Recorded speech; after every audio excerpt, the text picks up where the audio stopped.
Welcome to the U.S. History News Channel, your place for all history. Today, we'll be discussing the social, economic, and political systems in the 1920s. Please stay tuned. Welcome back. Today, we'll be talking about Warren Harding, the 29th President of the United States, who served from 1921 until his death in 1923. He was a member of the Republican Party, and he was one of the most popular U.S. presidents at that point.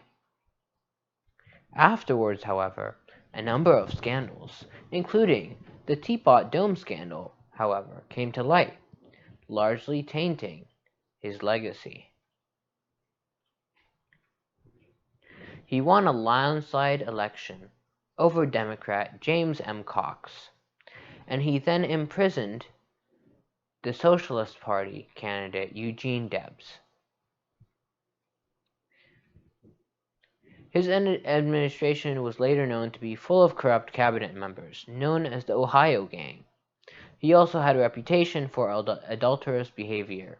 After his administration ended, much was found out about corrupt dealings with members of his administration.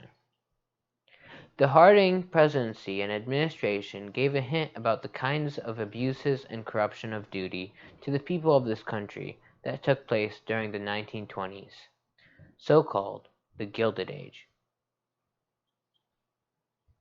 Next, the Teapot Dome scandal, a bribery scandal in the administration of Warren G. Harding, who we spoke about earlier. Until Watergate in the 1970s, this was known as the biggest scandal by the government in Washington.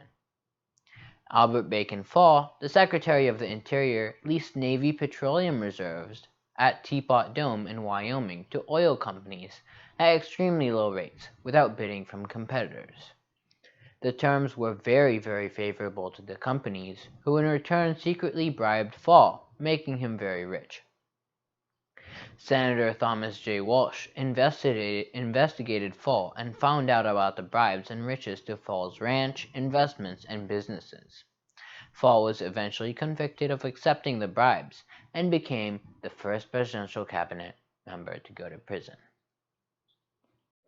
Exploring the social structure of the 1920s.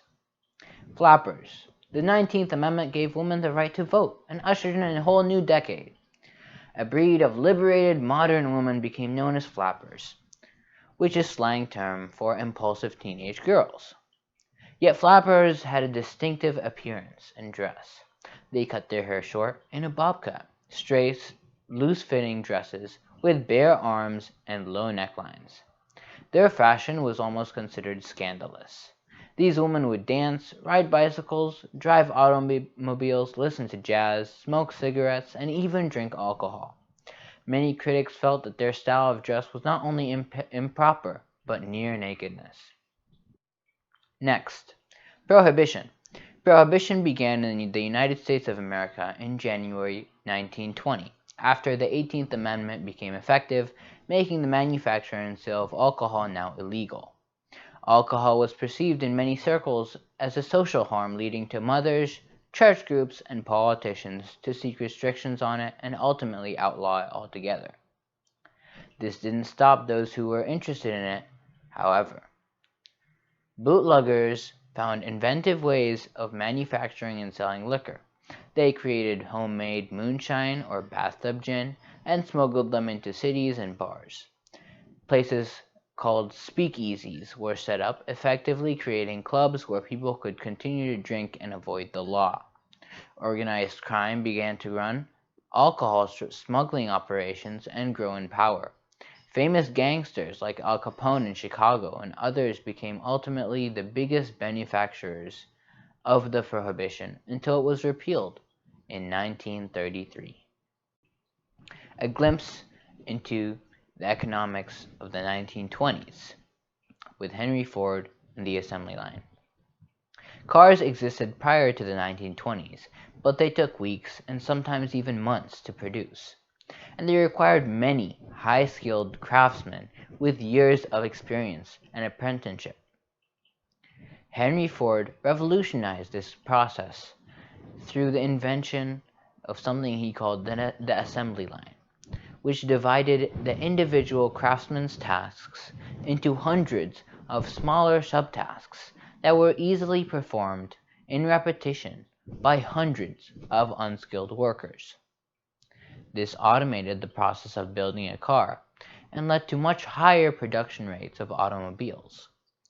By doing so, Henry Ford was able to build an affordable and prolific vehicles that became accessible by many drivers throughout the country, the Model T.